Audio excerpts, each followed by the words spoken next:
Hello students, so we are back with another video of deleted content. आज हम chapter 5 में से Rolle's theorem और Lagrange's mean value theorem complete करेंगे. So this is an old PDF जो मैंने net से ही निकाला है. तो आप भी एक ओल्ड चैप्टर वाइज PDF मिल जाता है ऑनलाइन, आप वहाँ से निकाल सकते हैं. हम स्ट्रिक्टली NCERT को स्टिक कर रहे हैं क्योंकि हमें बोला गया है कि NCERT बेस्ड ही आएगा हमारे पेपर में. और एज आई सेड कि 20% अराउंड सिलेबस आपका NCERT से आता है, डिलीटेड पोर्शन से आता है. तो इसलिए ये डिलीटेड पोर्शन करना बहुत क्रिटिकल है और इट्स क्वाइट ईजी. आपको ऐसा लग रहा है कि डिलीटेड है, हम क्यों करें और डिफ़िकल्ट होगा, लेकिन ऐसा होता नहीं है. तो लेट्स सी कि हम कितना कवर अप कर पाते हैं आज. इस चैप्टर में से तो बस यही 2 टॉपिक्स डिलीटेड थे, रोल्स थ्योरम और लैग्रांजेस MVT, जो आपके सिलेबस में है ना. तो अगर आप कहेंगे तो हम ये PDF भी साथ के साथ वीडियो के नीचे पोस्ट कर देंगे, but it's easily available on internet once you search for the PDF. ठीक है, ये वाला सेक्शन है 5.8. It is mean value theorem. अब इसमें पहली है रॉल्स थ्योरम. रॉल्स थ्योरम क्या कह रही है कि अगर f एक फंक्शन है जो क्लोज्ड इंटरवल AB से R पे डिफाइंड है, R stands for real numbers, और ये कंटिन्यूस है on closed interval AB and differentiable है on open interval AB.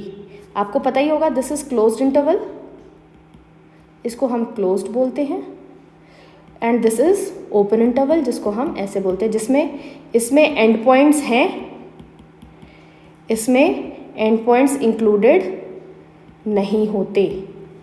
Right. अब आप में ये दोनों तो ठीक है, ये एक कंडीशन हो गई. दूसरी ये हो गई कि FA is equal to FB होना चाहिए, और तीसरी हो गई कि F' C एग्जिस्ट करेगा जिसमें ये 0 होगा. तो आपके पास 3 कंडीशंस हो गई.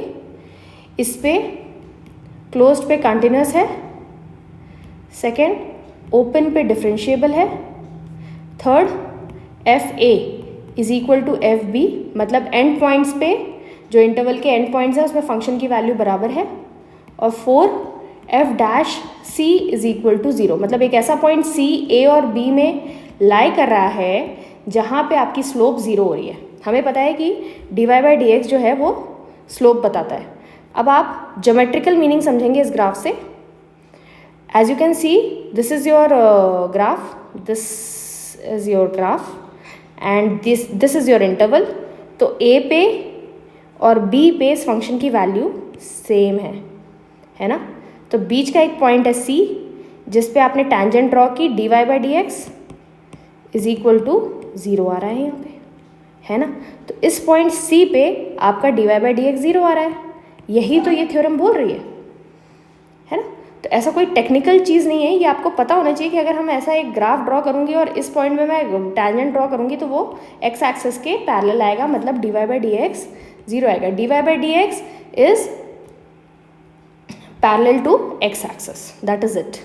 ठीक है, ये आपका रॉल्स थ्योरम आपको बताता है. ठीक, ये हो गई आपकी रॉल्स थ्योरम.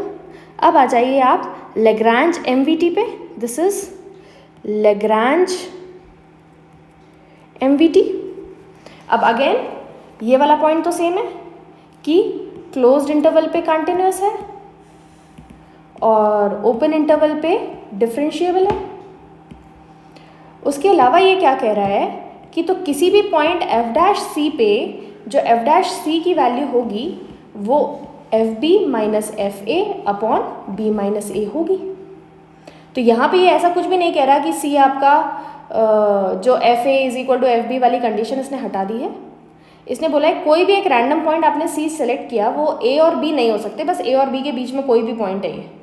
ये A, B में ये C कोई भी पॉइंट है, तो इसकी value FB minus FA upon B minus A होगी. अब ये इसकी ज्योमेट्रिकल इंटरप्रिटेशन देखिए. ये आपका कर्व है, आपकी FA, as you can see your FA is not equal to FB, है ना. अब ये आपका कर्व है.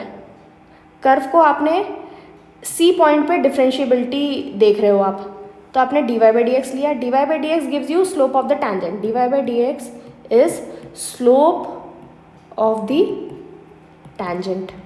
तो मैंने सी पे टैंजेंट बना दी, ये मेरी टैंजेंट है, इसकी स्लोप क्या है dy बाई डी एक्स। अब इस स्लोप पे वैल्यू क्या होगी एफ सी, ठीक। तो मैं जब f b minus f a upon b minus a करूँगी तो वो एफ डैश सी के बराबर आनी चाहिए, ये बोल रहा है आपको। तो दो एग्जाम्पल कर लेते हैं, एक रॉल्स थ्योरम का, एक लैग्रांज थ्योरम का, जिससे आपको थोड़ी सी क्लैरिटी आ जाए। अब देखिए जैसे ये आपका क्वेश्चन है, ठीक है। अब आपको इंटरवल दिया हुआ है -2 से 2, तो ये a हो गया और ये b हो गया। आपको गिवन है a इज इक्वल टू -2 और b इज इक्वल टू 2, ठीक है। अब क्योंकि ये एक पॉलिनॉमियल फंक्शन है, polynomial function is continuous everywhere, is continuous and differentiable everywhere, right. तो अब जब हम c देखेंगे, हमें बोला है y is equal to x square plus 2, तो y डैश क्या हो जाएगा dy by d x. dy by d x को हम y डैश भी बोलते हैं ना, आपको पता ही होगा ये। तो ये वैल्यू आ गई।